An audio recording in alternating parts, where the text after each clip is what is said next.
let's build on what Brett was saying a couple of minutes ago.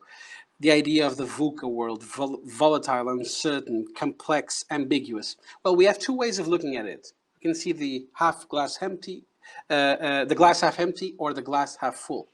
And I prefer, maybe I'm the ultimate optimist, but I always prefer to see the glass half full. So I believe that uncertainty can really be a guiding light, and can drive our behavior, can drive our approach to personal life, to professional life. Our path in this planet can be driven within uncertainty and building on uncertainty, not only surviving but thriving on uncertainty. The idea of the VUCA world is quite interesting, but it has become such a buzz acronym: volatile, uncertain, complex, and ambiguous. But what do we mean by this? We mean that first and foremost, the world is much more unstable and than it used to be. There's a constant change, a very fast change. And what is new is that the duration of this uncertainty, the duration of this constant change becomes unknown itself.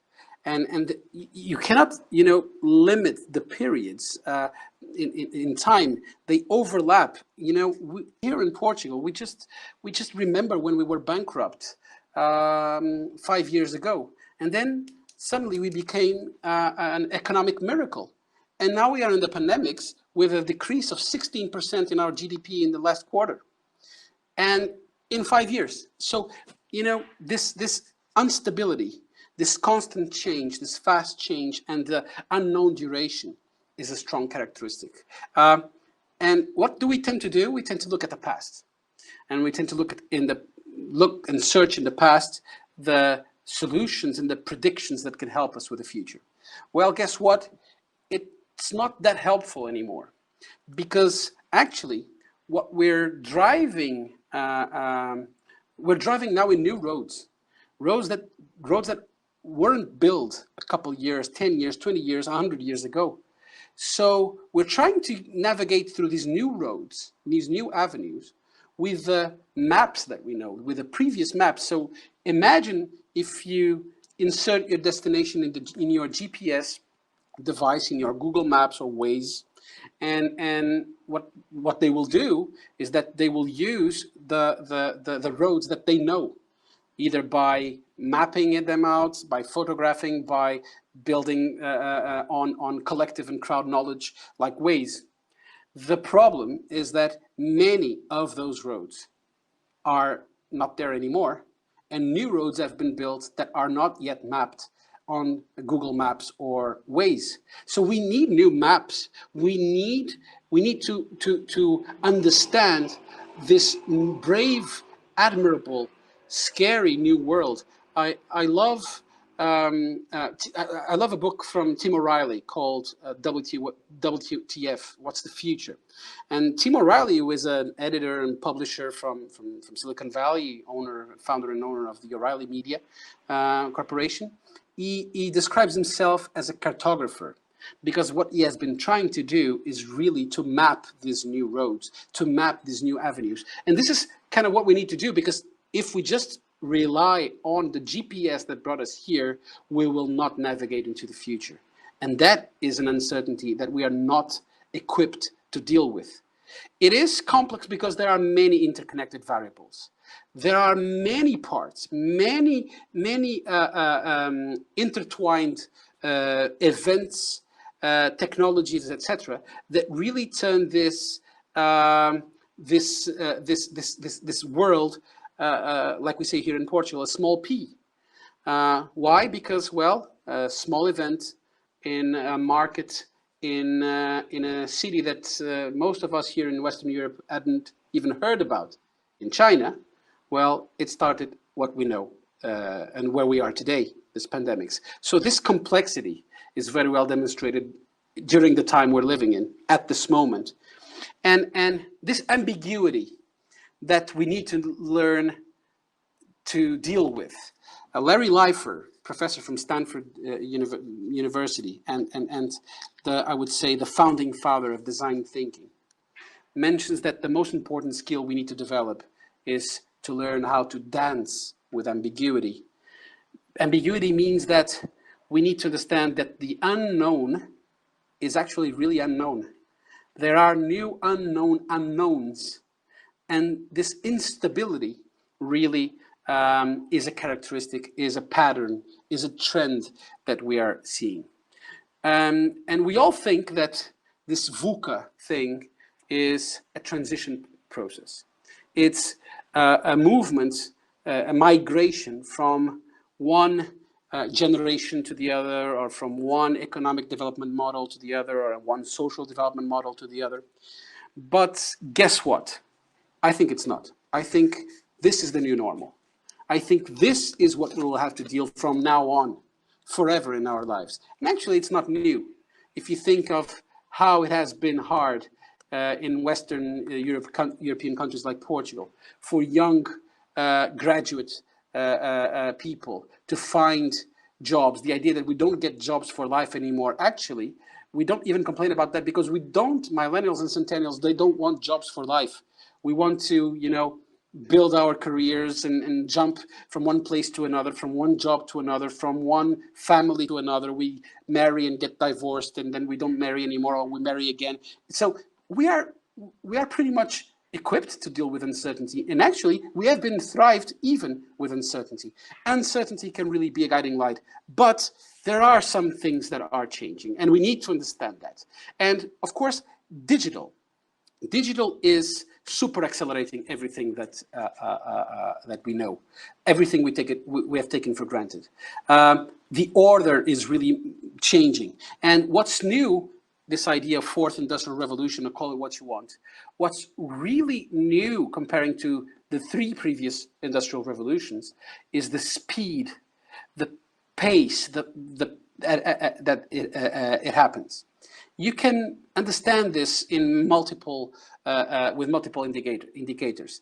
If you analyze the four industrial revolutions and link it to the agricultural revolution, which were really pivotal moments for our planet and for humankind, you understand that from agricultural revolution to the first industrial revolution, 8,000 years. From the first industrial revolution to the second industrial revolution, around 120 years. From the second industrial revolution to the third industrial revolution, 60 or 70 years. And from the third to the fourth, 25 or 30 years. This is the new pace. This is the new speed. It happens because of technology. Indeed, it happens because of technology. Technology is hyper-connected. It generates exponential change because of that interconnectedness. If you want, you have fundamental technologies, and then you have acceleration technologies that really connect them and intertwine them to really accelerate and turn and put us in a world where exponential really means exponential.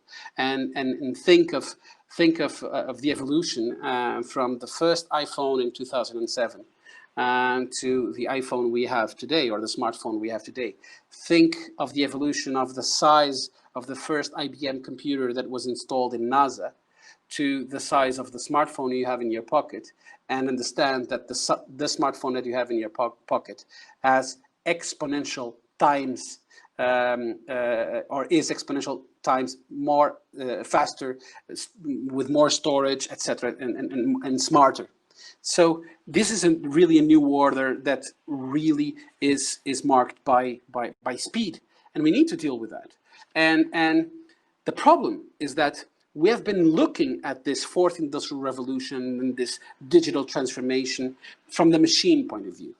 And so what companies have been expecting from us, what we have been demanding our students, what we have been demanding our people, is really to work like machines.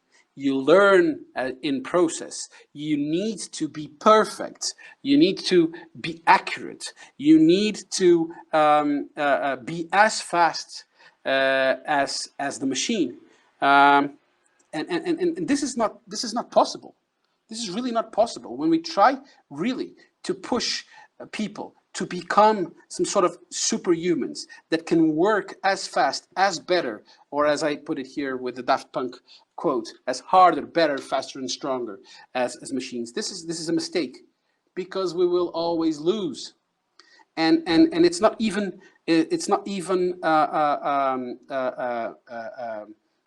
admissible, if you want. Think, for instance, of what has happened during the peak of the pandemics, where all of us, we had to go home and started home officing. And in the beginning, it was fun. We had to adjust to the Zooms and to the Teams and all these technologies. And then, but at the end of the second week, our bosses were expecting us to have the same productivity impact, or the same efficiency as when we were at the office, and without understanding that simultaneously we had to do the work that we always did, but we had to take care of kids that were also staying at home, that didn't have school, and we had to be worried about our health and our safety and our family's health and our safety, and still we were trying to analyze productivity and efficiency, and it's just not possible. And every time we want to really work like machines, we will lose. And if you add to this an idyllic idea of wanting to be perfectly healthy, perfectly fit, you know, having a perfect body, dealing with the pressure of life and with the speed of change in a pure, super healthy way. So forcing us to work like machines and forcing us to have perfect bodies. This is taking a toll on our health, especially our mental health, because we can't do it. And it's actually ludicrous that we think we can do it, or even worse, it's ludicrous that we want to do it, because we are not superhumans. We are not superhumans. We will never be superhumans. We can perfect ourselves. We can train ourselves. We can do a lot, but there are limits to what we can do. At the same time, some of those limits are truly our strengths, and we need to play our strengths. We can't just think that we will be robots, and we are becoming robots. We are really trying to adjust ourselves to the technologies. But the bigger danger is not that, and we have been adjusting to the robots because we are afraid of them. We are afraid that they will replace us. Think of the first reports from the World Economic Forum on how Industry 4.0 and automation and digitization would replace human labor. A problem that we have had since the first industrial revolution, by the way, and that we as a planet, as a society, as a civilization, we have been managing to solve, by the way. But we are afraid of that. We are afraid that the machines will replace us, that the robots, in the end, ultimately, might even kill us, you know? But the biggest danger is not that machines will replace us. The biggest danger is actually that we become too much like them. So we need to understand what differentiates us from machines. We need to break this trap. We need to understand that the future indeed lies, well, actually, the present and the future indeed lies in technology, but the bigger future lies in transcending technology. Anything that can be digitized, anything that can be automated, it will be. So don't try and force it. Don't try and stop it. You will lose. But everything that can't be automated, everything that can't be digitized, still will be truly valuable. And guess what? Those are the things that we have that machines don't have. Those are human emotions, consciousness, sense of purpose. And this is really what differentiates us from machines. So breaking the trap means not wanting to become like machines, wanting to transcend machines, collaborate with the machines, understand that they will be great, much greater than we will ever be at anything that can be automated, but they will not be, and at least for now, and we don't know for how long, they will not be great at anything that requires any emotional skill. So really, it's about a new sense of leadership, first and foremost. Our leaders have the responsibility to understand that they cannot force us anymore to work on the paradigm of pure efficiency. This is a mindset from the first, the second, and the third industrial revolutions. It can't be the mindset of the fourth industrial revolution. We need leaders that can really act as orchestrators. We need leaders that really have vision over visibility, long term, beyond what our eyes can see, and understand that they can play to our strengths. Machines don't need to replace us. We can collaborate. And for that, we need to learn.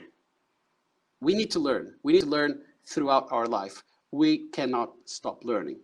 And you can say, yes, we have been doing that. Yeah, but we need to learn faster. We need to learn new things faster. The idea of lifelong learning needs to become, I wouldn't say a mantra, but needs to become a thought that you really understand. It is the most important thing you will ever do in your life, is keep on learning. But simultaneously, you will need to have the capacity to unlearn as fast as you learn because of speed. So unlearning becomes as important as learning. And we don't teach unlearning at the universities or schools. So here is the hardest part. We need to play our strengths and understand that we can't just focus on small evolutions. We need to build complete transformations.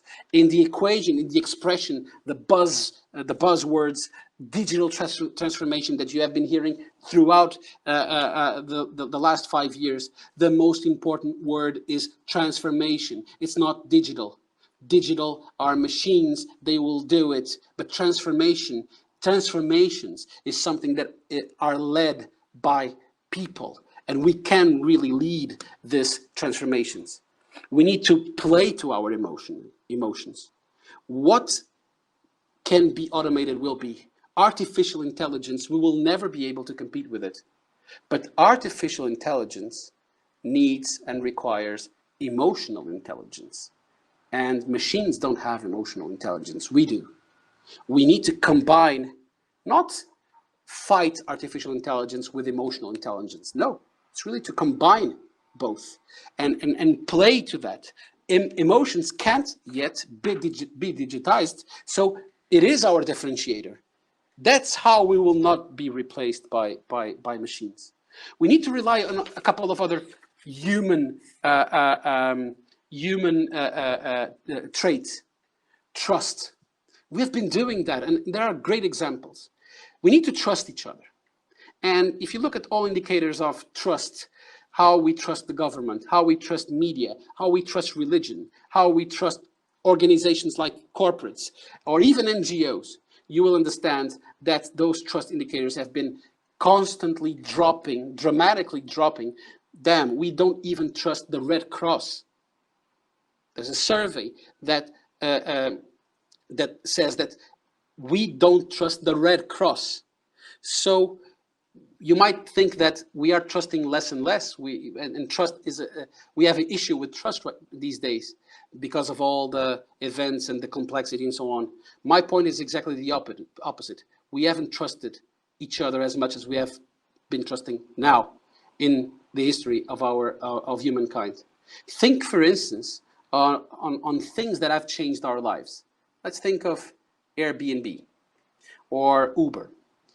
It changed our lives not because it brought us a new product. It's still a car driving us from A to B. It's still a bedroom with a bed in it where we sleep. It's not even the technology issue because there are algorithms there. It's sophisticated, but it's not rocket science. Okay, it's the business model, and the business model is built on one essential thing: the idea that the system builds trust, and that trust is built by peers, by us, the users. When we recommend, when we give our stars to our Uber driver, when our Uber driver rates us as passenger, what they're really building is a trust system.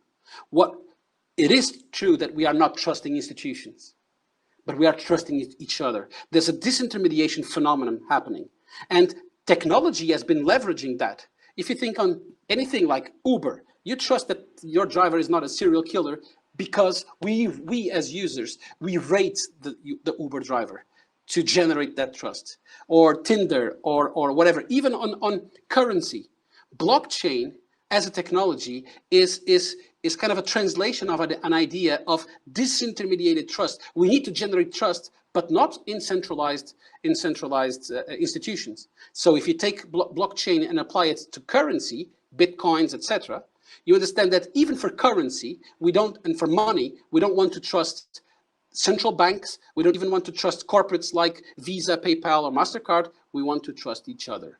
And blockchain is a technological mirror of that. So build on trust. The idea of purpose. Data. We live in a data economy. The 10 most valuable companies in the world are data companies. But data is irrelevant if you don't know how to do with it, what to do with it, and especially if there's not a purpose that turns data into wisdom. So purpose needs to become really what our driving force. Having a purpose that, as the previous speaker, Chris Elena, was mentioning, a purpose that has to be quadruple bottom line. It needs to have a positive impact on people, the planet, the companies, and all stakeholders around. And that purpose needs to drive us. It needs to drive us forward. If you ask Siri what's her purpose, she will not be able to answer. And it's about creativity.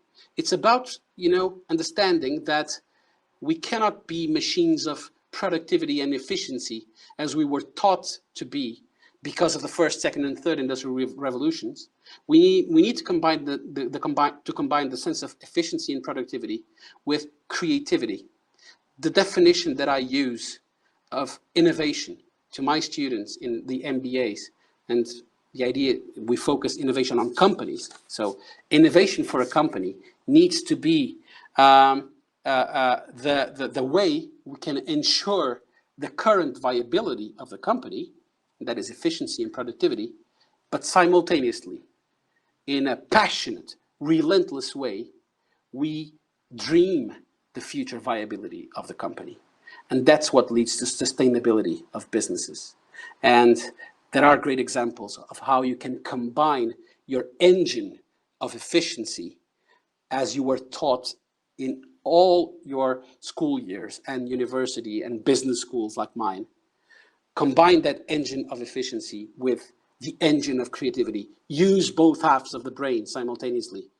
Organizations are becoming ambidextrous. We need to become ambidextrous, not to become perfect, not to beat the machines, but to add our value and lead and thrive in this process. It's about consciousness. It is about consciousness. Alexa doesn't have it. A couple of years ago, if you would ask, and sorry about the example, but it's the best one that I can find. If you'd ask Siri, I want to kill myself, where's the next bridge? She would open the maps application and tell you where the next bridge is. It doesn't do that anymore, but not because Siri learned with her machine learning technology, she gained conscience of what was happening. No, it was because someone fixed that. Someone, a human, discovered the problem and went there and fixed it. Because Siri doesn't understand context. It doesn't understand sarcasm, irony, innuendo. This is something that it's about us. And it's about consciousness, getting, sense making is the #1 skill that people should develop for the future, according to the Institute for the Futures. And this is really interesting. This is really what can drive us. And to wrap it up, it's really about us. None but ourselves can really free our minds. We can make it happen if we don't try to act like machines. We need to go beyond that. We need to try and kiss the sky. If you don't look up, your feet will never leave the ground. And looking up, it's not looking at machines and trying to become like them, but enhancing the humanity in us. And it's also, and it will always be, about something that machines can still do. That is to dream. So keep dreaming and stay safe, stay healthy, and thank you so much.